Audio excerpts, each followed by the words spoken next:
Boa noite, estou iniciando a gravação. Iniciando a gravação aqui.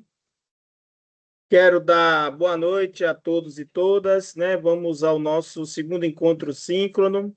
O primeiro encontro síncrono já está disponível, né, para vocês no espaço de interação. Vocês podem ter acesso lá, né? Eu vou colocar os slides também, estão lá disponíveis. Da aula de hoje eu coloco no final de semana à disposição de vocês, né? Para que vocês possam, querendo assistir depois, né? E vou começar a correção dos trabalhos já, né? Que já estão disponibilizados. Os fóruns são de responsabilidade dos mediadores, né? Mas a gente vai fazendo isso também. E o trabalho, já vou ver se já tem trabalhos que eu possa já dar uma olhada, corrigir, trabalhar aí no final de semana, né? Nessas correções, tá bom? Eu quero iniciar a nossa aula de hoje com alguns informes, né? Lembrando a vocês que a aula ela é dialogada, né? E vocês podem estar sempre dialogando comigo, pedindo informações, né? Então, vamos começar com os informes, né? Primeiro informe está aí, eu recebi ontem, esses dias, né? Uma homenagem da universidade por ter sido contemplado com a Bolsa Produtividade em Pesquisa do CNPq, você bolsista por 2 anos, né? Essa é uma bolsa dada aos pesquisadores de maior produtividade em suas áreas de conhecimento. Lógico que tem sempre um projeto de pesquisa a ser desenvolvido para receber essa bolsa produtividade, né? Então, estou muito feliz de ter alcançado e a gente assim contribui fortemente aí para as atividades da universidade. É, Falar com vocês aqui que a gente apresentou o projeto da Rede Latino-Americana e Caribenha de Estudos Sociais, Culturais, Territórios e Transformação Social, né? Então, está apresentado o projeto. Vamos aguardar agora só a definição em relação ao que pode vir se a gente vai conseguir ou não esses recursos para mobilizar essa rede que já existe. A gente só teria mais dinheiro para poder fortalecer esse trabalho. É, Aviso a vocês que o próximo edital que a nosso grupo vai concorrer é a chamada de apoio a eventos de eventos científicos, né? Na área de empreendedorismo e de inovação, né?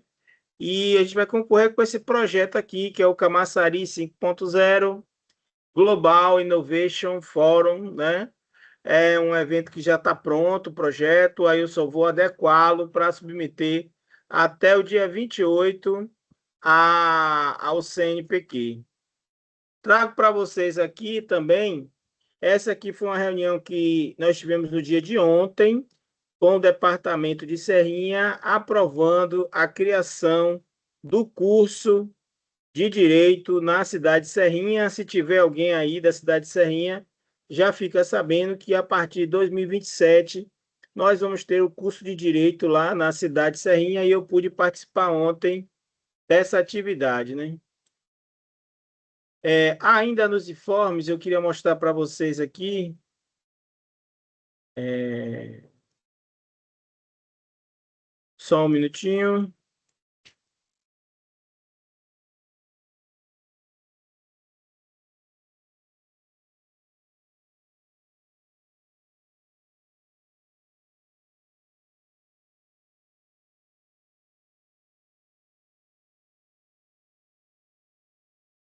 Só mais um minuto.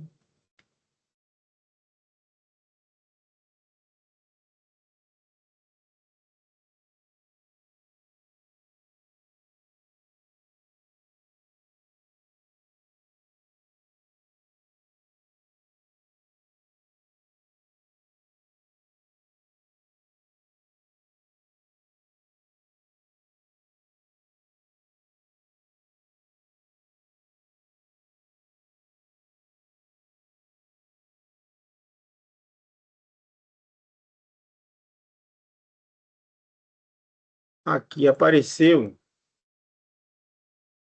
Vou compartilhar aqui com vocês, né?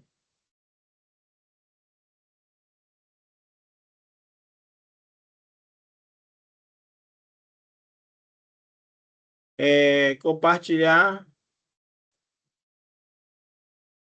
Importante que vocês acompanhem aí dia semana que vem estou no Paraná para um evento, né? Vamos falar sobre bioinspiração, transição ecológica nos territórios industriais de Camaçari, né? E mais assim, vou fazer aula lá do Paraná para que a gente não tenha nenhum problema nos nossos encontros aqui, certo? São alguns informes sobre as atividades de pesquisa, pesquisas na área de meio ambiente, pesquisas na área de eventos científicos, né? Projetos de pesquisa na área econômica. E aí estamos à disposição para articular aqueles que quiserem participar dessas atividades de pesquisa na universidade, né? Inclusive, ontem eu falei na reunião do mestrado, né, que muitos de vocês estão formando em breve e podem já se habilitar às atividades do mestrado. Deixa eu fechar aqui essa apresentação. Alguma pergunta sobre esses informes iniciais? Estão me ouvindo?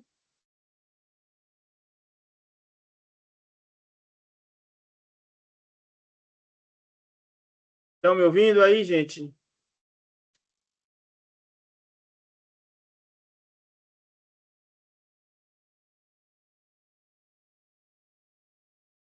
Conseguem me ouvir? Bom, vou dar sequência à aula, viu? Bom, como a aula fica gravada, fica disponível para vocês, né? Inicialmente, eu preparei aqui uma apresentação um pouco do nosso sotaque baiano, né? Do nosso sabor baiano nas empresas. Um pouco sobre o comportamento da nossa gente nas empresas no dia a dia, né? Então, alô, empresa, como o baiano aprende e se comporta no trabalho, falando um pouco sobre isso aí para trazer um pouco de inovação aqui para a nossa aula. Vamos lá. O axé no ambiente corporativo, né? A nossa cultura baiana ela é muito rica, tem festas vibrantes, religiosidade profunda, laços comunitários inconfundível, né? Que é esse sistema, esse sentimento do axé, né? A palavra axé, ela simboliza uma energia positiva, né? Que se manifesta de muitas maneiras únicas no mercado de trabalho, né? Moldando o comportamento e abordagem dos profissionais. Muito se fala que os baianos têm uma capacidade muito grande de adaptação, né? E por isso são bastante procurados no mercado de trabalho, né? Então, a questão do ritmo e da criatividade está no dia a dia dos baianos, né?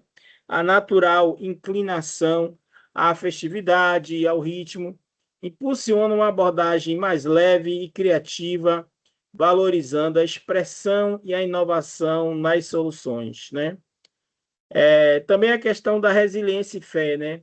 A religiosidade, a espiritualidade presente no dia a dia confere uma notável resiliência e otimismo, ajudando a encarar desafios como esperança e força interior, né?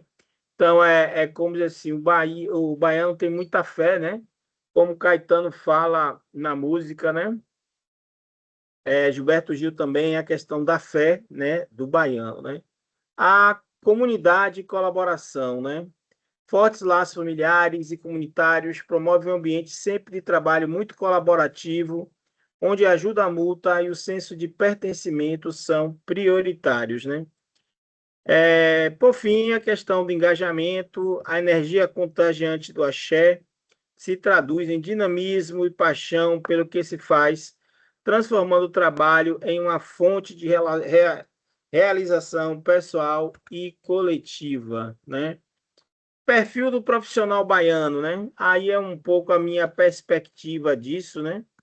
Os trabalhadores da Bahia trazem para o cenário corporativo características culturais que enriquecem o ambiente e impulsionam resultados, né? Destacando-se pela forma única de interagir e resolver problemas, né? Comunicação direta, valorizando sempre a clareza, a franqueza, buscando a interação e eficiência no ambiente de trabalho. A capacidade de adaptação do baiano, com uma flexibilidade notável, os profissionais baianos se ajustam facilmente a novas demandas e ambientes, transformando desafios em oportunidade. Então, a adaptação é muito importante nesses cenários. Bom senso, senso de humor, né? A leveza e o bom humor são ferramentas essenciais usadas para descontrair, resolver tensões e manter um clima mais positivo na equipe. O migué baiano, né? Uma estratégia de sobrevivência corporativa. O que é migué? De desculpas questionáveis, solução criativa para a pressão e a burocracia.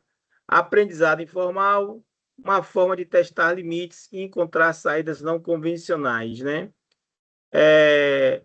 Aí tem um personagem, né, que está na internet, eu não trouxe por questões de direitos autorais, né? Mas ele faz um personagem que ele fala assim, alô, supervisor, né? Então, o Sandro Souza, ele mostra que a realidade de pessoas que são seletistas, que trabalham no dia a dia aí. Desafios e superação, a jornada baiana no mundo corporativo, né? Quais são os obstáculos comuns que os baianos enfrentam, né? No ambiente corporativo profissional, baiano pode se deparar com barreiras que exigem estratégia e resiliência, como, por exemplo, preconceito regional, encarar generalizações e a desvalorização de suas competências e ritmo de trabalho, estereótipos culturais, como combater a associação da baianidade com lentidão, informalidade excessiva ou menor ambição, rigidez empresarial, adaptar-se a culturas organizacionais mais formais e hierárquicas que podem podar a natural espontaneidade e criatividade, né? Então, são obstáculos que os baianos encontram no dia a dia, né? Caminhos para a vitória. A superação desses desafios passa por valorização de identidade e estratégias assertivas, afirmação positiva, o baiano ele precisa sempre se afirmar. Esse modo de ser baiano é uma forma de afirmação positiva, né? Transformar a rica bagagem cultural em um diferencial, oferecendo novas perspectivas e soluções criativas. Comunicação clara, utilizar a comunicação direta para desfazer estereótipos, demonstrando profissionalismo e foco nos resultados, né? Flexibilidade estratégica, encontrar o equilíbrio entre autenticidade cultural e as normas corporativas, mostrando adaptabilidade sem perder a essência, né? Diálogo e mentoria, educar colegas e lideranças sobre diversidade cultural e valores únicos que o profissional baiano agrega à equipe. A alegria contagiante dos baianos, né? O clima organizacional, né? O sorriso sempre largo, a descontração baiana transforma o ambiente de trabalho. A colaboração baiana é sempre muito colaborativo, tem energia positiva, derruba barreiras entre equipes. Gestão de crises, leva na esportiva, vira diferencial estratégico, né? A forma como o baiano lida com as coisas e a motivação sempre contínua, né? Tá sempre de bom humor, tá sempre alegre. Isso é uma característica do nordestino, que é, antes de tudo, um forte. Aí é a brincadeira, né, do rapaz na internet, que ele fala, alô, supervisor, né? Ele já tem mais de 3 milhões de seguidores, chegando a quase 4 milhões. 100% de identificação com a comunidade periférica, né? Que essas empresas podem aprender com essa autenticidade para criar treinamentos mais humanos e eficazes, né? A voz da geração nas redes sociais e treinamento, né? Alguns criadores de conteúdo trazem mais humanização aos treinamentos. É muito comum hoje as empresas convidarem esses humoristas para fazer um momento de descontração, de alegria, né, de qualidade de vida, né? Então, eu tenho visto muito dos treinamentos corporativos. Lições da Bahia para o mundo corporativo, né? Valorizar a diversidade, valorizar a comunicação autêntica, valorizar o bem-estar emocional, valorizar a pluralidade de povos, valorizar a ética da alteridade. São todos assim contribuições da Bahia ao ambiente corporativo, né? Pensando na questão do futuro do trabalho, né? Pensar em treinamentos culturalmente mais conscientes, mais adaptados, né? Celebrar sempre a diversidade regional. Hoje, inclusive, geracional também se fala muito na questão da diversidade geracional e cultivar ambientes mais humanos, né? Os ambientes de trabalho acabam sendo muito tóxicos, né? Hoje fala muito em crise de burnout, uma série de doenças que estão associadas ao mundo do trabalho, e o ambiente mais humano favorece a isso. Bom, gente, vou parar de compartilhar essa parte aqui. Alguma questão, alguma pergunta? E só vocês um minutinho aqui para eu ajeitar aqui o ventilador aqui que está me incomodando um pouco.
Bom, pessoal, nessa primeira parte da aula eu quis trazer muito, né, um pouco desse perfil do baiano, né, que somos diferentes, né, a gente tem algumas características, né, em relação a outros estados, mas o baiano é sempre uma pessoa que ela é bem-humorada, ela é criativa normalmente, né, consegue se conectar bem com seus colegas, traz essa bagagem cultural, está acostumado a lidar com a diversidade. Eu já vi muito isso em Brasília, por exemplo, né?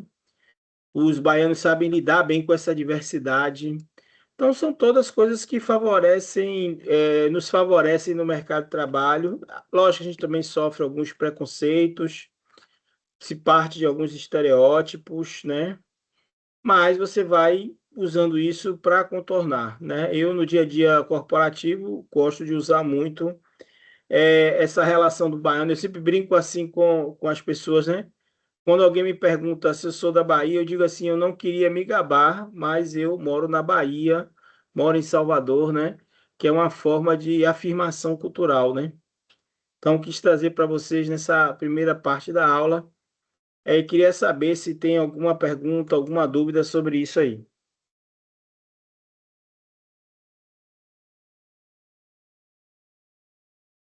Bom, se não tem, vamos adiante. Deixa eu ver aqui, preparar minha apresentação. Sair do modo aqui apresentação.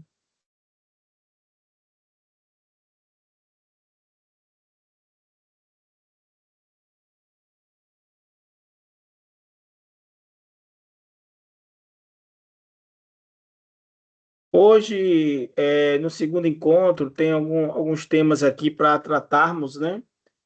Vou tentar ser mais claro possível. Estou apresentando aqui, abrindo minha apresentação. Bem, o tema desse segundo encontro síncrono, como está previsto lá no plano de ensino, é aprendizagem organizacional e sociedade do conhecimento, fundamentos, teorias e práticas para a construção do conhecimento nas organizações contemporâneas, né? Se preparem que vocês, né, serão gestores de conhecimento nas organizações quando for a hora, né, quando estiverem trabalhando, assim como eu sou um gestor de conhecimento da minha organização, né? Até quando fui pró-reitor da universidade, coordenador de centro de pesquisa, sempre é uma forma de ser um gestor de conhecimento. Agora que sou um bolsista da produtividade, uma das coisas que falar aqui para vocês, né, uma das coisas que está no meu parecer do CNPq é que eu me comprometa mais com a formação das pessoas, né? Então, assim, o Estado, o governo vai me pagar uma bolsa, mas eu também tenho que me envolver mais na formação de novos recursos humanos, que é o que eu estou fazendo aqui agora. Bom, quais são os nossos objetivos de aprendizagem aqui, né? É importante saber desses objetivos. Ao final da ação de idade, o estudante será capaz de analisar os fundamentos da aprendizagem organizacional no contexto da sociedade do conhecimento, compreendendo como o saber é produzido, compartilhado e sistematizado, né? Pensar, né, como é que a gente vamos discutir como é que a gente produz conhecimento. Por exemplo, eu sou orientador de projetos de pesquisa, né? Então, normalmente, quando vocês chegam no mestrado, vocês não sabem como produzir conhecimento científico, porque a diferença do conhecimento científico para o conhecimento senso comum é que o senso comum a gente vai aprendendo no dia a dia, né? Vai aprendendo na vida, vai aprendendo as coisas aos poucos, né? Já o conhecimento científico requer uma metodologia, requer uma preparação, saber como produzir conhecimento através de formas que são validadas, né? Então, existem vários métodos e a gente, como orientador lá, que já passou por esse processo, né, de aprender como gerar conhecimento, né, tem esse papel de difundir isso para vocês, né?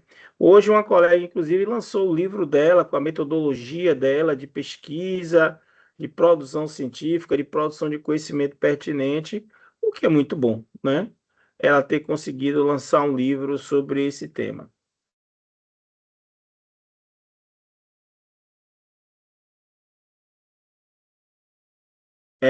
Então, ao final dessa unidade, eu quero que vocês aprendam a compreender quais são os fundamentos da gestão do conhecimento na sociedade da aprendizagem, analisar modelos de criação e compartilhamento do conhecimento, né, nas organizações, criar estratégias organizacionais para aprendizagem contínua e inovação, e avaliar a gestão do conhecimento em contextos públicos, privados e digitais. Olha, gente, eu vou destacar uma coisa aqui que é importante, de que assim, hoje uma das preocupações das organizações é como reter conhecimento na organização. Porque muitas vezes uma pessoa que tem um conhecimento, domina uma técnica, ele por algum motivo sai e aquela organização ela para de produzir, né? Então, assim, como compartilhar conhecimento, como a instituição não sofrer com a perda de um ou outro membro, é uma coisa complicada, como a gente vê, por exemplo, em equipes, né? Por exemplo, eu vi na CAPES uma apresentação onde eles diziam isso, né? Às vezes, a saída de um pesquisador, de uma pesquisadora de um programa, acaba gerando o fechamento do programa. Eu conheço algumas situações como essa, então a gente não deseja isso. Por isso, essa preocupação com a gestão do conhecimento. Eu cheguei a escrever um livro sobre economia da informação para CAPES, justamente porque a ideia era formar mais bibliotecários, que eram pessoas aí para trabalhar com a gestão do conhecimento. Se chegou à conclusão de que era um problema no Brasil a gestão do conhecimento, entendeu? Então, é um problema no Brasil. O Brasil é muito grande, tem poucas pessoas que sabem gerir conhecimento, sabem como organizar bibliotecas, repositórios, compartilhar esse conhecimento. Então, não é algo desprezível, não, né? Algo importante, existem algumas formas de se fazer isso.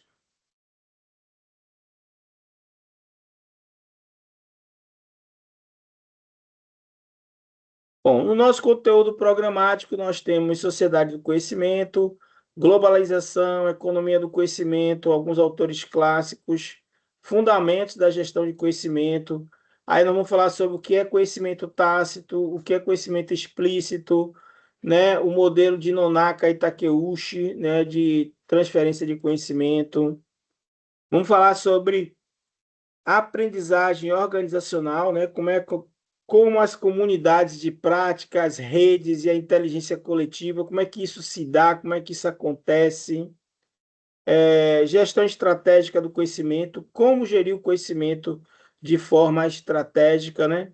Como gerar ambientes colaborativos, inclusivos nas organizações públicas, privadas, não governamentais e também trazemos as referências, né, do material produzido.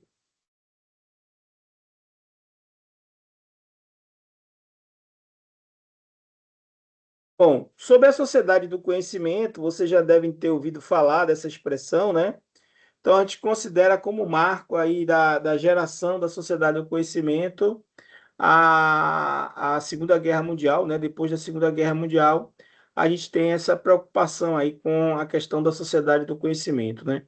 Da era industrial, a economia baseada no saber, né? Como o conhecimento se tornou o principal ativo das nações e organizações do século XXI. Bom, o que é sociedade do conhecimento? A sociedade do conhecimento é um estágio civilizatório no qual o conhecimento, e não apenas o capital físico, torna-se o principal motor do desenvolvimento econômico, social e cultural. Diferente da sociedade industrial, que privilegia a produção material, a nova ordem valoriza a criação, a difusão e a aplicação de saberes, né? É, a gente tem aí um momento de uma passagem de uma sociedade industrial, né? Depois da Segunda Guerra Mundial, a gente tem aí praticamente vai se encerrando esse período que se costuma chamar de sociedade industrial, né? Com um valor centrado na produção física, nas máquinas, na mão de obra manual. Se pensou inicialmente que seria uma sociedade da informação, né? Com a explosão de dados e tecnologias digitais como infraestrutura, e depois a sociedade do conhecimento, né, que é da informação para o conhecimento, é quando você transforma aqueles dados e informações em um conhecimento novo, né? Algo que possa gerar valor, algo que possa ser transmitido. Aí eu trago para vocês Joseph Stiglitz, né, e a economia do conhecimento. O conhecimento é diferente de outros bens, pode ser compartilhado sem ser diminuído, e sua produção é marcada por retornos crescentes de escala. Para Stiglitz, o conhecimento possui características únicas que o diferenciam dos bens tradicionais. Não rival, não se esgota. Deixa eu explicar isso aqui para vocês. Bom, deixa eu explicar o que é o conhecimento enquanto mercadoria. O conhecimento é uma mercadoria diferente de, por exemplo, dessa caneta que eu estou segurando aqui. Essa caneta me custou R$ 30 e ela vai sofrendo um processo de depreciação. À medida que eu vou usando essa caneta, ela vai acabando a carga, ela vai ficando velha, a chegar a um ponto dela perder a sua utilidade, né? Mas isso não acontece com o conhecimento. O conhecimento é uma mercadoria diferente de todas as outras mercadorias físicas, tangíveis. O conhecimento, quanto mais a gente usa, diferente de uma mercadoria física, como feijão, arroz, macarrão, um carro que você compra, hoje tem um valor, amanhã ele já está valendo menos, que ele vai depreciando. Toda a mercadoria física ela sofre depreciação e ela vai perdendo valor, né? Já o conhecimento não. Quanto mais você usa o conhecimento, mais ele se propaga, mais ele cresce. Aí vem aquela história que a gente fala, né? Quando duas pessoas se encontram, cada um com uma ideia, numa estrada, quando eles vão embora, os dois saem cada um com duas ideias. Não há uma diminuição, há uma ampliação disso. Eu falei isso ontem em relação ao curso de Camaçari e Serrinha, né? Eu falei, quando o Camaçari e Serrinha se encontrarem para fazer um curso de direito, os dois vão sair mais valorizados a partir daí. O conhecimento também é um tipo de mercadoria que não se consegue guardar, porque ele vaza com facilidade. Você pode guardar ouro, você pode guardar dinheiro, você pode guardar outras formas de outros produtos, outras mercadorias, mas conhecimento é difícil guardar. Uma informação, para ser guardada, ela é muito difícil, né? Ela vaza com facilidade, né? O conhecimento também é algo que, assim, o valor do conhecimento é atribuído pelo interesse da pessoa, né? Então, quando eu lanço um curso na internet, o valor do curso não é só o valor de custo de produção do curso, mas é, sobretudo, quanto as pessoas estariam dispostas a pagar por um determinado curso, né? Então, o conhecimento enquanto mercadoria ele tem características muito específicas, né? E isso é importante de ser estudado, vem se tentando, inclusive não se consegue aplicar as regras tradicionais de economia ao conhecimento enquanto mercadoria, né? Vive aí se tentando criar um mercado da informação, mas é algo bastante difícil, né? Pelas características que o conhecimento tem. Mas se você pega um produto como esse celular que eu estou aqui na mão, né? Por exemplo, esse celular, o valor dele, maior valor dele está não nessa caixa, não na tecnologia física, mas no conhecimento embutido. Um celular tem cerca de 2.000 patentes, tem uma série de tecnologias embarcadas aqui que elas é que custam, né, um valor bem mais alto. A parte física representa 10, 15% do valor final do produto. O que mais vale aqui é a marca, é o design, né? É a propriedade intelectual envolvida aqui. Então, cada vez mais a propriedade intelectual, o conhecimento, se torna um ativo econômico dos mais importantes, né? É importante dizer a vocês que o conhecimento hoje ele é um direito humano, sem a menor dúvida. Todo mundo tem o direito a ter conhecimento.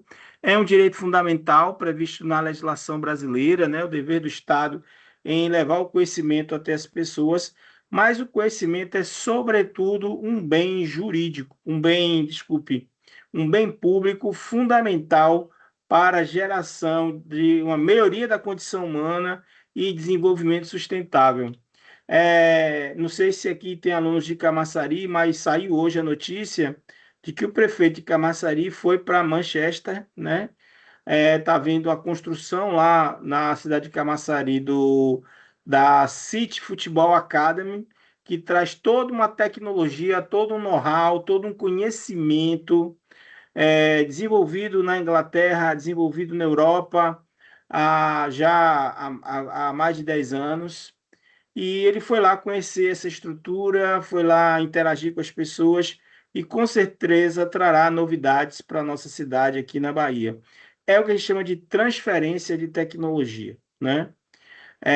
Então, assim, são essas coisas que a gente precisa levar em consideração quando a gente fala em aprendizagem, né?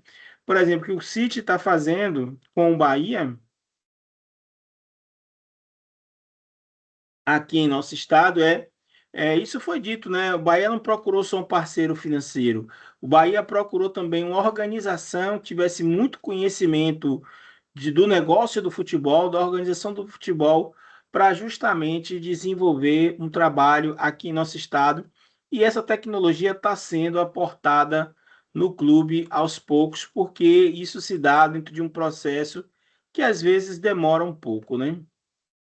Então, o Stiglitz vai trazer isso aí. Eu sou leitor dele. Ele foi prêmio Nobel de Economia, né? Falando sobre a importância do conhecimento para as economias contemporâneas, né? Bom, eu também trouxe para vocês Manuel Castells, né, e a Sociedade em Rede. É uma trilogia com 3 livros que eu tive a oportunidade de ler, né? Então, o sociólogo espanhol Manuel Castells, ele argumenta que o capitalismo informacional do século XXI é estruturado em torno de redes de informação de conhecimento.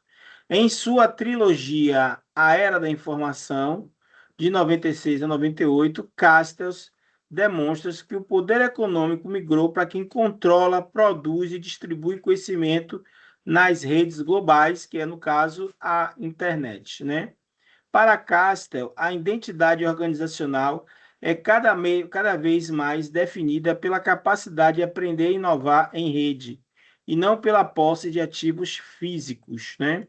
Então, Castell traz toda uma discussão de rede, de fluxo, de poder, né? É importante que vocês possam ter acesso à literatura de Manuel Castells, né? Foi um dos caras mais importantes aí no começo desse século a falar sobre esse novo modelo de organização econômica que se tem no mundo, né? Hoje as grandes big techs, né, que produzem inteligência artificial, estão dominando aí esse processo de debate sobre produção de conhecimento, né? E Cássio dá assim uma sentença que para mim é muito forte. Cássio disse assim: as pessoas que estiverem de fora dos fluxos de informação e conhecimento provavelmente ficarão de fora dos fluxos, né, de trabalho, emprego e renda, né?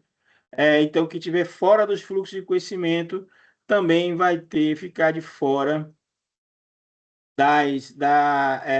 dos fluxos de trabalho, emprego e renda. Então, quem sabe aplicar o conhecimento, ou quem sabe hoje trabalhar com ciência de dados, ou quem sabe trabalhar com Power BI, né? Quem tem domínio da inteligência artificial, essas pessoas estão sendo bastante valorizadas no mercado hoje, né?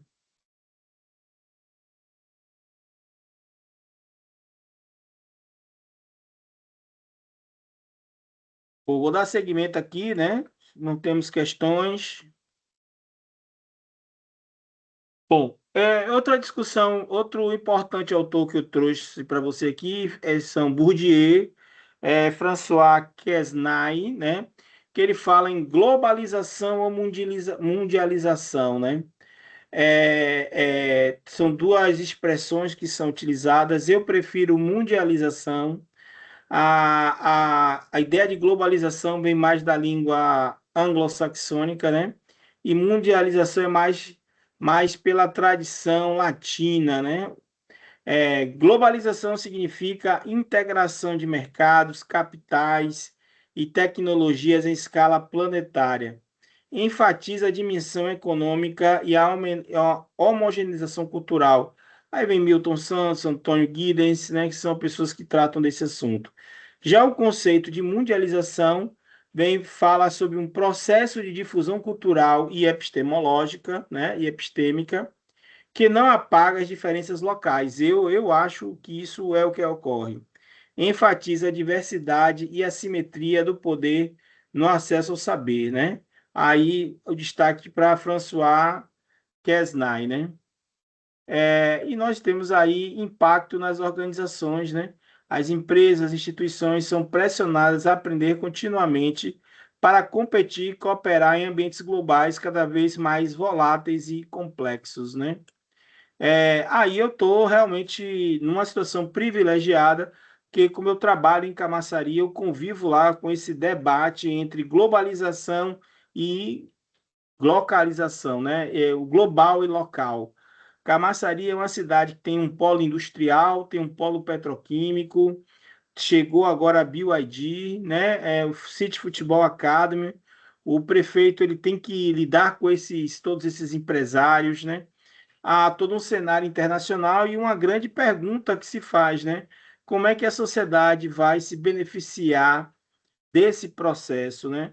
Em economia, a gente chama isso de externalidades positivas, né? Como é que toda essa gama de investimentos econômicos que se tem hoje em Camaçari, que é o epicentro do desenvolvimento econômico na Bahia, pode valorizar e pode viabilizar a melhoria de qualidade de vida das pessoas, né? Hoje, os camaçarenses buscam emprego nesses locais, né?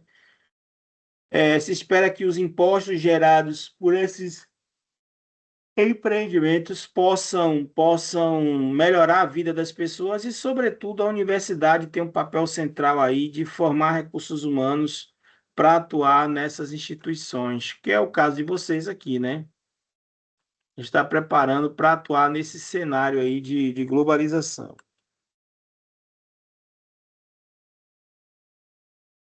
Bom, outros pensadores que são fundamentais nesse debate, né?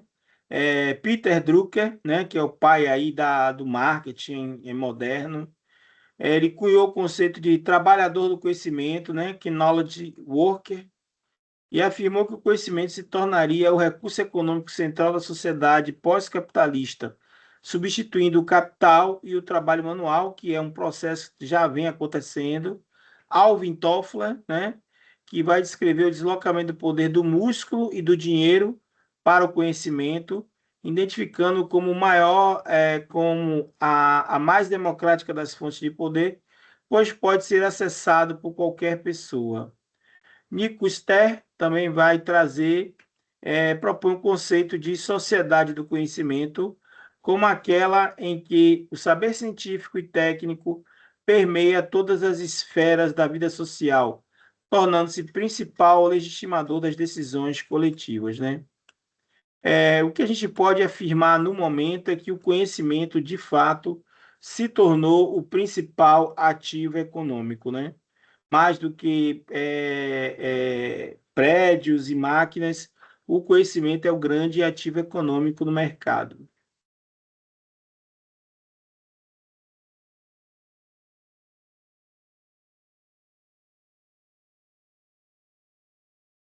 Bom, seguindo nossa exposição, fundamentos da gestão de conhecimento, conceitos essenciais, dados, informação, conhecimento e sabedoria, a cadeia que sustenta a inteligência organizacional, né? A gente já viu, né, que a gente pode falar em inteligência individual, inteligência grupal e inteligência organizacional. São três níveis de inteligência que se desenvolvem dentro de uma organização, né? E a gente participa mais ou menos desse processo.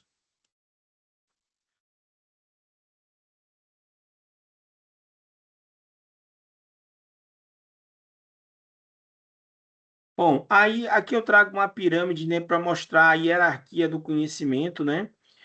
Compreender a diferença entre dados, informação, conhecimento, sabedoria é o ponto de partida para qualquer estratégia de gestão do conhecimento. Então, a primeira questão que nós temos são os dados, né, que a gente tem para trabalhar. São dados, são números, né, são documentos, né, são situações que são analisadas. Esses dados são cruzados e vão gerando informações, né, que são dados organizacionais com significado.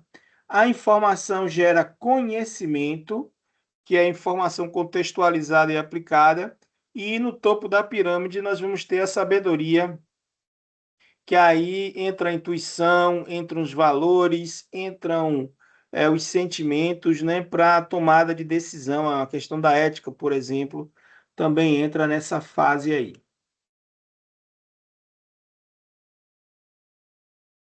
É importante a gente descobrir, né, conhecer que numa organização nós temos conhecimento tácito, que está na experiência e vivência das pessoas, em conhecimento explícito, que está materializado em uma das diferentes formas de divulgação científica, livros, apostilas, roteiros, slides, como eu estou apresentando aqui, tudo isso é conteúdo explícito, né? Na universidade, eu realizo, inclusive, um evento que eu chamo de Épico, Espirais do Conhecimento, que é um momento, é um espaço para compartilhar informações, né?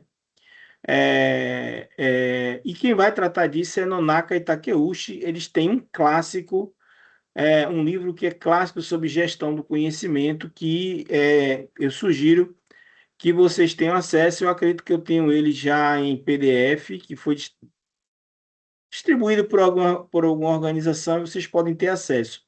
Vocês podem ter acesso também na minha biblioteca, né? Que vocês têm acesso a um conhecimento digitalizado. O livro está lá digitalizado e disponível para que vocês possam estar lendo e estar tendo acesso a esse debate sobre gestão do conhecimento. Bom, eles falam no conhecimento tácito, que é pessoal, subjetivo, difícil de formalizar, incorporado na experiência, habilidades e intuições, expressos em metáforas, analogias e práticas. Exemplos: saber andar de bicicleta, a intuição de um médico experiente, né? Podemos saber mais do que conseguimos dizer. Às vezes, você não consegue compartilhar, né? Esse saber, né? E o conhecimento explícito é aquele formal, codificável, transferível por linguagem, está expresso em documentos, manuais, procedimentos, bancos de dados, né? Pode ser transmitido sistematicamente. Exemplos: manuais técnicos, patentes, relatórios, né? Estima-se que apenas 20% do conhecimento organizacional esteja explicitado. Os outros 80% residem na mente das pessoas, né? É um negócio realmente bem complicado. Bom, a teoria central aí de Nonaka e Takeuchi, eu sou leitor deles também, né? Eu uso bastante no meu dia de trabalho. A teoria da criação do conhecimento organizacional, né? Quais são os modelos mais influentes na gestão do conhecimento no século XX e no século XXI. O modelo SESI, né? De Sociedade do Conhecimento, de Nonaka e Takeuchi, né? Propõe para o conhecimento organizacional, ele é criado por meio de um processo contínuo de conversão entre dimensões tácito-explícita, denominado de modelo SESI. Socialização, tácito, né? Quando as pessoas compartilham, conversam, trocam ideias, né? A externalização em livros, né? A combinação desses métodos, o aprender fazendo, essa aqui é um processo, né? Contínuo, circular, de geração de conteúdo, de geração de conhecimento, né? É assim que se dá o processo de transferência de conhecimento. As 4 etapas do modelo, né? Socialização, compartilhamento da experiência e conhecimento tácito entre indivíduos, ocorre pela observação, imitação e prática conjunta. A externalização, a articulação do conhecimento tácito em conceitos explícitos por meio de metáforas, analogias e modelos. É a etapa mais crítica, pois cria novos conhecimentos codificáveis, né? Aí já é o processo de conversão. A combinação, que é a sistematização de conceitos explícitos em sistemas de conhecimento, inclui classificação, adição e caracterização de informações, base de dados, relatórios, como, por exemplo, o glossário que eu criei aqui na disciplina. E, por fim, a internalização, né? Quando você consegue aprender esse conhecimento, né? Incorporação do conhecimento explícito em conhecimento tácito, por meio de práticas, né? Aprendendo, fazendo, treinamentos práticos, simulações, exercícios, né?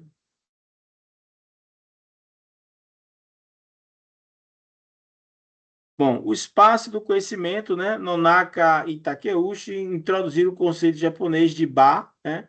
O espaço compartilhado que serve de fundamento para a criação do conhecimento, né? Não é apenas físico, ele pode ser virtual, mental ou temporal, né?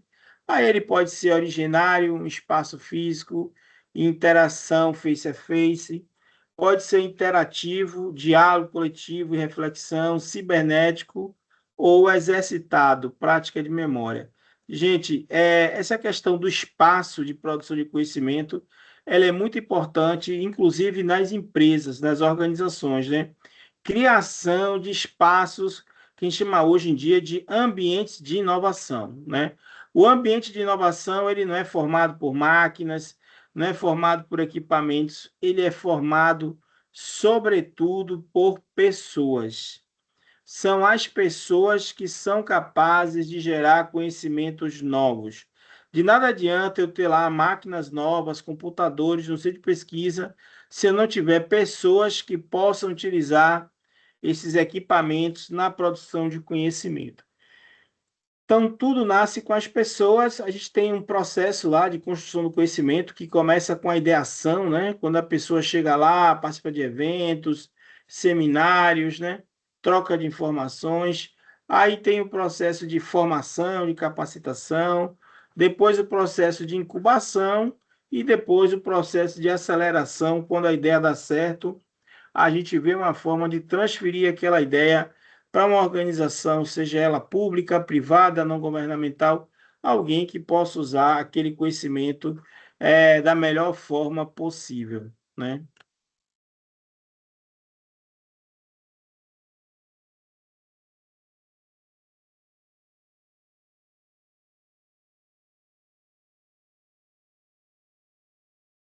Bom, aí eu trouxe também um conceito de SABAG, né, a espiral do conhecimento, né? Nonaki Takeuchi argumentam que o conhecimento organizacional não cresce de forma linear, mas em forma de uma espiral, né? Que lembra uma mola, né?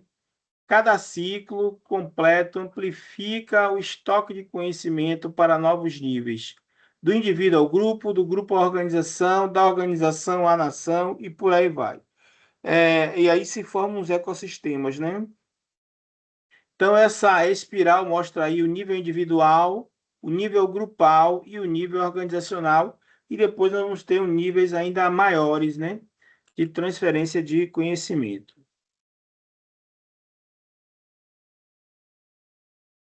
Como se dão esses processos de criação e compartilhamento do conhecimento? Primeiro, a identificação, né? Mapear onde reside o conhecimento estratégico nas organizações, pessoas, processos, documentos, sistemas. Capturar e codificar esse conhecimento, transformar o conhecimento tácito, que está na experiência e vivência das pessoas, em conhecimento explícito por meio de entrevistas, narrativas, mapeamentos de processos, sistemas de gestão documental, observação. Eu gosto muito de usar Metaplan, diagnósticos rápidos participativos, metodologias ágeis, né? Existem várias formas de captar essas informações. Compartilhamento e transferência. Normalmente são cursos, né? Criar mecanismos formais e informais para a circulação do conhecimento, mentorias, comunidades de prática, intranets, fóruns colaborativos, murais, né? Tudo isso é válido para difundir o conhecimento.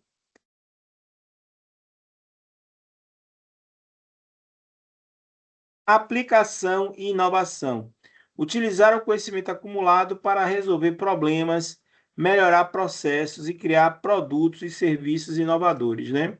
Gente, é importante vocês saberem o seguinte: o conhecimento que tem valor é o conhecimento capaz de solucionar um problema.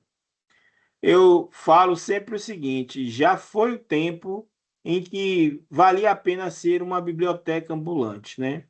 A pessoa lia muitos livros, tinha muitas informações, mas assim, ela efetivamente não conseguia resolver problemas. Hoje se paga bem por conhecimento que sabe resolver problemas, né? Um bom programador, desculpa, gente, é que o dia é longo, ele tem mercado de trabalho independente dele ter formação superior ou não. né? Mas se ele sabe programar, ele é uma pessoa muito valorizada no mercado, de várias formas.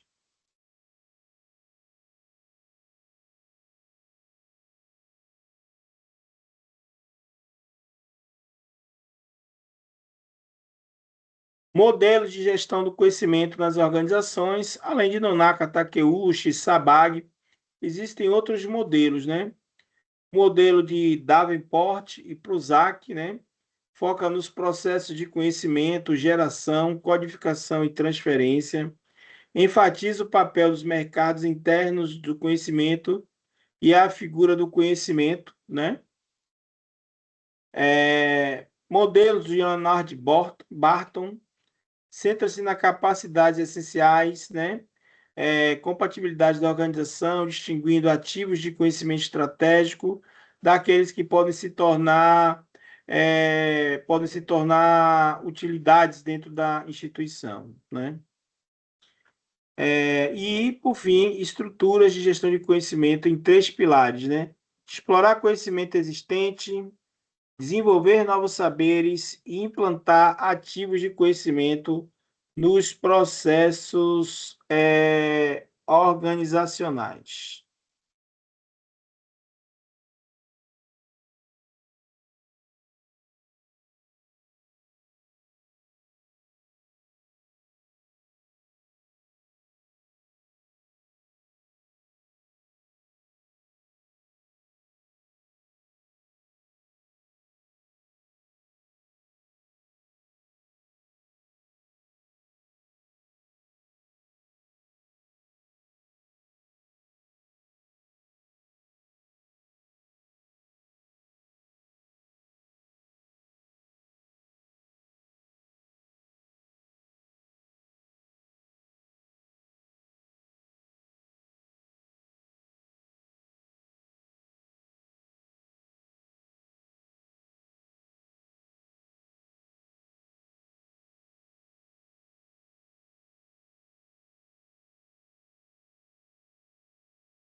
Bom, gente, existem muitos modelos, né? Muitas formas de compartilhar conhecimento, né?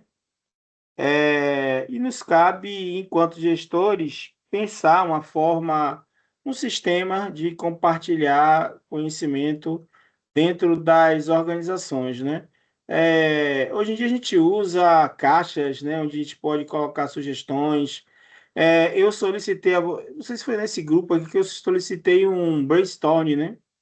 Que seria uma tempestade de ideias. Acho que foi na outra turma, né? Que é uma forma de coletar conhecimento. Concursos também são feitos hoje em dia. Existem várias formas de captar novas formas de conhecimento, né? Pesquisa, sobretudo, né? A aprendizagem organizacional e inovação, né? A inovação hoje ela é pensada nas organizações, né? Como organização que aprendem continuamente, tornam-se fontes sustentadas de inovação, né? Bom, a organização que aprende, né? Em a quinta disciplina, Peter Senge propõe que organizações verdadeiramente aprendentes dominam 5 disciplinas interligadas que lhes permitem se adaptar e inovar continuamente. Domínio pessoal, clareza de propósito e comprometimento individual com a aprendizagem. Modelos mentais, reflexões críticas sobre pressupostos e crenças que guiam nossas ações, visão compartilhada, construção coletiva de objetivos inspiradores, aprendizagem em equipe, diálogo e pensamento conjunto que supera a soma das partes, pensamento sistêmico. A quinta disciplina, visão das interrelações que moldam o comportamento do sistema. As organizações que serão realmente excelentes no futuro serão aquelas que descobrirem como cultivar nas pessoas o comprometimento e a capacidade de aprender. Aí, gente, aqui cabe um comentário, né? Eu gosto muito da ideia Tá me fugindo a expressão agora, que é assim, você aprende porque você está motivado. Existem várias formas de motivar uma pessoa a aprender.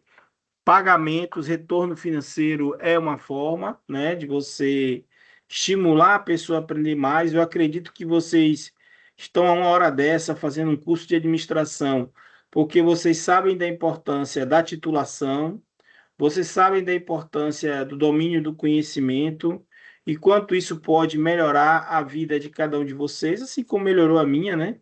A gente busca conhecimento com essa finalidade. Dei exemplo agora aí que o conhecimento que eu consegui aprimorar me gerou agora uma bolsa, que eu vou receber uma bolsa durante 2 anos, né, do governo federal. E isso é um retorno que a gente tem do conhecimento produzido, do conhecimento acumulado, do conhecimento gerado, né? E são características que são pessoais, assim, do ponto de vista pessoal também. A gente talvez não tenha no Brasil tantas experiências de organizações aprendentes. Eu poderia citar para vocês grandes empresas, né? Mas eu já participei de algumas empresas que têm grandes programas de formação, né? Para que as pessoas possam aprender a forma como a empresa funciona, para a partir dali começar a gerar resultados, né?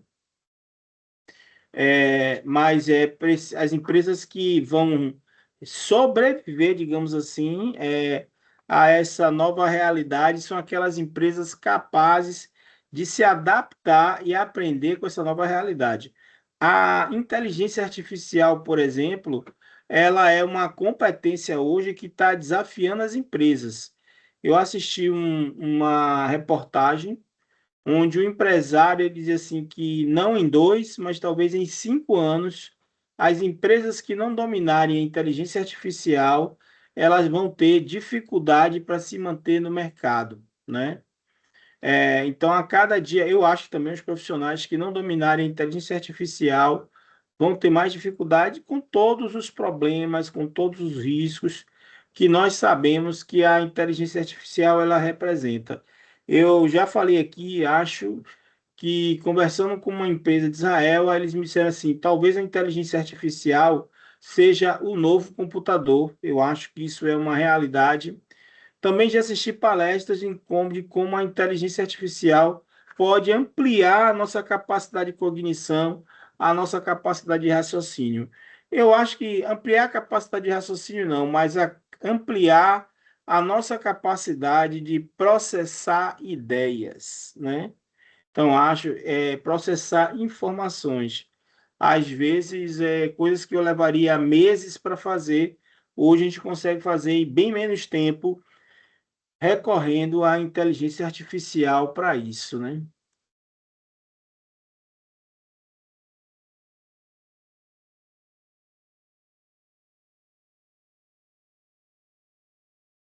Bom, a aprendizagem, acho que já falamos sobre isso.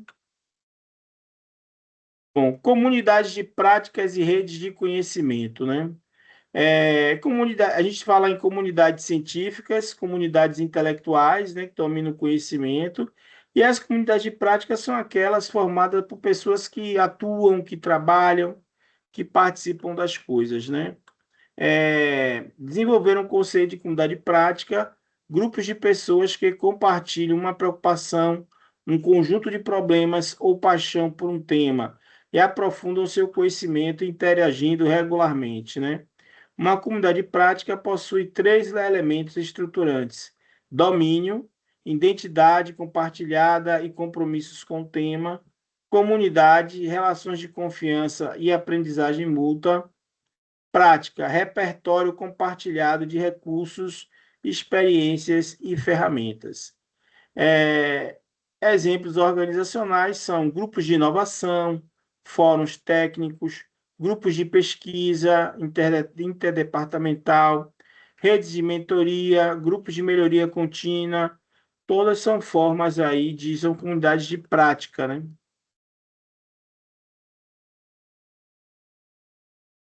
Redes de inteligência coletiva.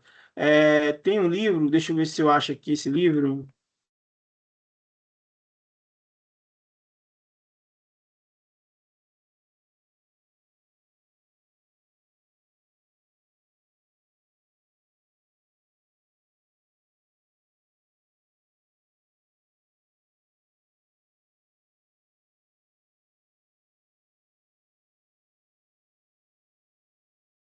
mostrar um livro para vocês aqui, que eu tenho esse livro, e eu acho bem legal para falar sobre como gerar conhecimento em rede. Esse livro aqui que aparece na Amazon, talvez vocês encontrem na minha biblioteca, né? O Conhecimento em Rede, de Marcos Cavalcante e Carlos Nepomuceno. Eles falam como é possível produzir conhecimento em rede nas organizações, e aqui está como implantar projetos de inteligência coletiva. Eu me interessei por esse livro para pensar em como implantar projetos de inteligência coletiva no meu local de trabalho, né? E a gente tem conseguido isso adaptando os métodos que eles colocaram aqui, adaptando de várias formas, né? Então, é uma forma de gerar conhecimento, né? Então, o conceito de inteligência coletiva, desenvolvido por Pierre Levy, é ampliado por Howard Reingold, aponta que grupos em rede são capazes de produzir conhecimento superior ao de qualquer indivíduo isolado, especialmente quando mediado por tecnologias colaborativas. Gente, aqui tem um dado importantíssimo, né? Realmente, quando você está envolvido em redes de conhecimento, sua produtividade é maior, né? Eu me lembro uma época que eu quis vincular a nossa universidade a Renorbio, que era a Rede Nordeste de Biotecnologia, que era uma rede que, e eu falo sempre isso, quem está dentro de uma rede, ele produz muito mais do que quem está trabalhando isoladamente, né? Então, é muito importante essas redes de inteligência coletiva, sobretudo nas organizações, formar redes de inteligência coletiva, que individual, para isso é tão importante grupos de pesquisa, centros de pesquisa, laboratórios, que são formas de você gerar conhecimento coletivo, né? Bom, inteligência coletiva organizacional são plataformas colaborativas como Wix, corporativos, sistemas de sugestões que ampliam o saber distribuído na organização, redes abertas de inovação, modelo Open Innovation, incorpora conhecimentos externos, clientes, parceiros, startups ao processo inovativo da empresa, né? Chamada de inovação aberta, né? Redes sociotécnicas, né? Sistemas que combinam atores humanos e tecnológicos, né? Na produção e circulação de conhecimento organizacional.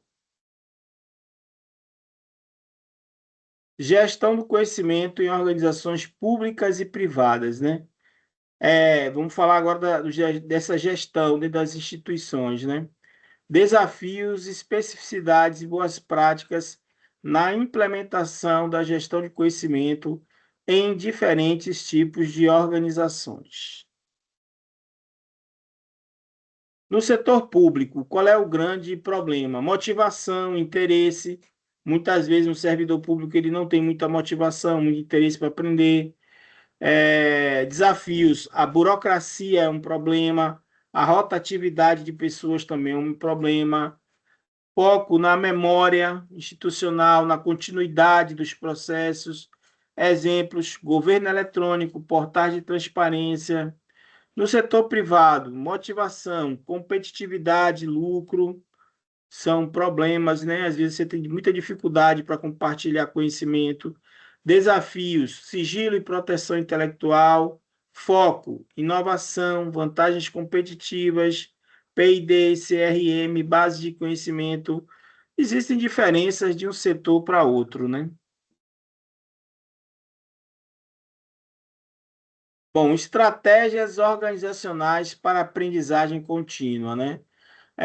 Existem estratégias mestras de gestão de conhecimento que as organizações adotam segundo sua natureza de negócios, né? Estratégias de codificação. O conhecimento é extraído das pessoas, codificado e armazenado em bases de dados para reutilização, adequada para organizações com soluções padronizadas e altos volumes, né? Exemplos, consultoria de TI, grandes escritórios de contabilidade, call center com scripts estruturados, né? Estratégias de personalização. O conhecimento permanece vinculado às pessoas que o desenvolveram e é transferido por interação direta, valoriza redes de especialistas e mentorias. Exemplos: consultorias estratégicas de alto valor agregado, escritórios de advocacia, hospitais de referência. As organizações que tentam seguir as duas estratégias simultaneamente tendem ao insucesso. A escolha deve alinhar-se à proposta de valor, né? Então, são duas estratégias diferentes, né? Uma estratégia que tenta reter o conhecimento na organização e uma outra estratégia que valoriza o indivíduo. Não é à toa que a gente vê por aí hoje tantos cursos de coaching, né?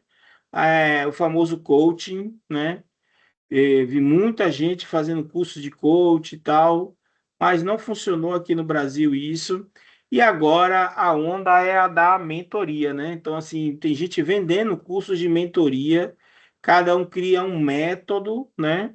E aí esse método ele tenta passar esse método, passar essa mentoria e muita coisa com pouca qualidade. A grande verdade é essa, né? A mentoria é realmente quando assim a pessoa tem uma experiência e ela pode auxiliar pessoas a desenvolver o seu negócio. Eu vou dar um exemplo aqui, eu tenho um conhecido meu que ele tem um bar, né? Tem três ou quatro restaurantes em Salvador e ele costuma dar consultorias, fazer mentorias para quem está começando no ramo de bar, restaurante, né? Prestação de serviços. Ele realmente tem muita experiência, então ele já sabe tudo. Ele passa 2 dias num local, por exemplo, tem um programa na TV que é o Pesadelo da Cozinha, né, com o Jacan, né, que foi do MasterChef, que ele é um chefe com experiência e ele sabe que um restaurante precisa ter minimamente um cardápio, uma seleção de pratos, né? Precisa ter uma equipe preparada. Então, o Jacan, ele sabe, ele tem o domínio, né? Ele tem a tecnologia de funcionamento de um restaurante. Então, ele pode fazer mentorias e o programa é uma mentoria, assim, em tempo, a gente vê ali no episódio, né? Mas ele deve passar mais ou menos uma semana num local desse para fazer uma transferência de tecnologia, né? Uma tentativa de ele organiza todo o espaço, coloca novos instrumentos, né? Retira outros, faz um trabalho de organização. Eu já vi muitos programas assim. Eu assisti uma série que era O Sócio, né? Que o cara realmente ele entendia de como ganhar dinheiro, né? Então ele chegava num local e ele começava a monetizar tudo, a criar formas de ganhar dinheiro, que realmente me surpreendia às vezes a tomada de decisão que ele tinha no sentido de organizar o negócio, pegar às vezes um negócio que está dando mau resultado e fazer dali um negócio atrativo e rentável, né? Uma pena que essa série acabou, o cara desistiu de fazer isso, mas continua bem.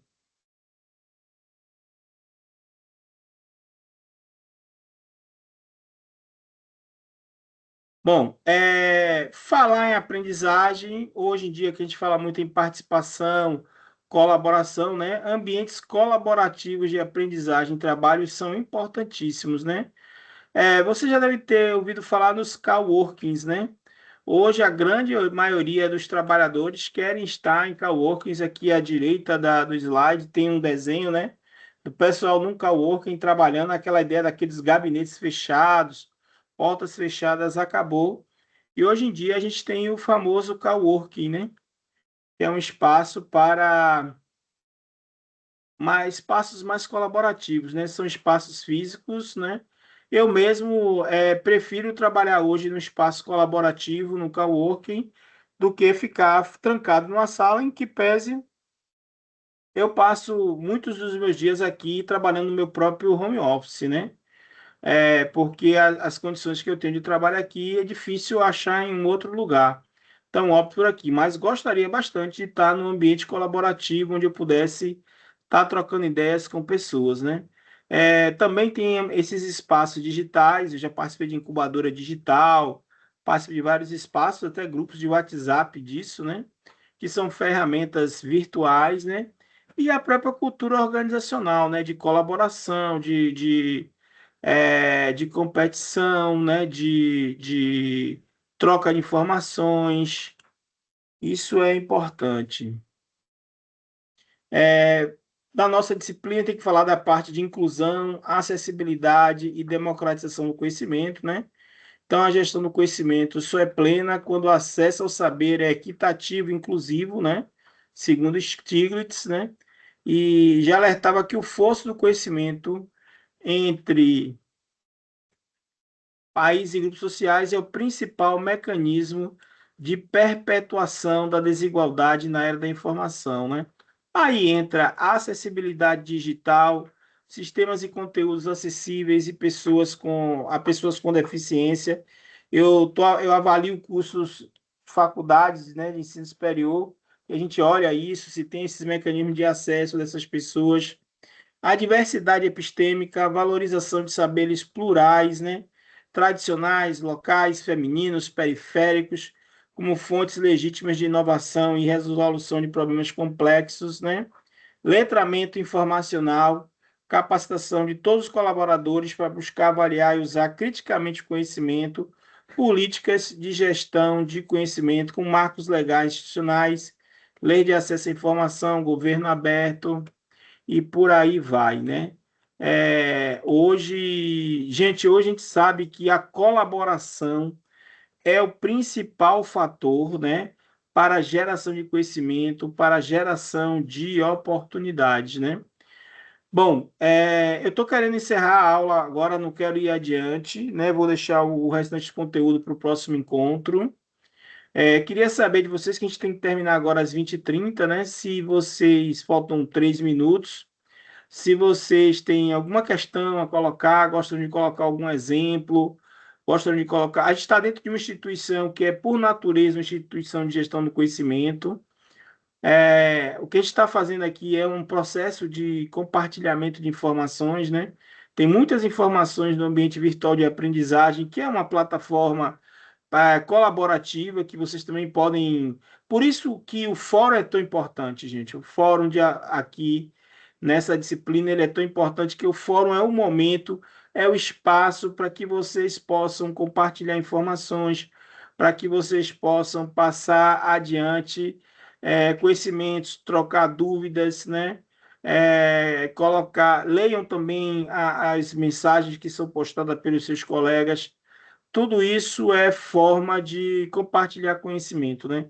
A colaboração, se sabe hoje, mais do que a competição, é o grande motor da economia. É através da colaboração que a gente vai poder mudar as coisas. Bom, gente, eu queria encerrar por aqui hoje. Alguém tem alguma pergunta sobre gestão do conhecimento, sociedade de aprendizagem, todas essas metodologias e estratégias que eu coloquei para vocês aí? Alguma pergunta, alguma questão? Se não tiver, eu vou encerrar a gravação, salvar essa gravação, colocar à disposição de vocês, né, para que vocês possam assistir no ambiente virtual de aprendizagem. Alguma questão mais?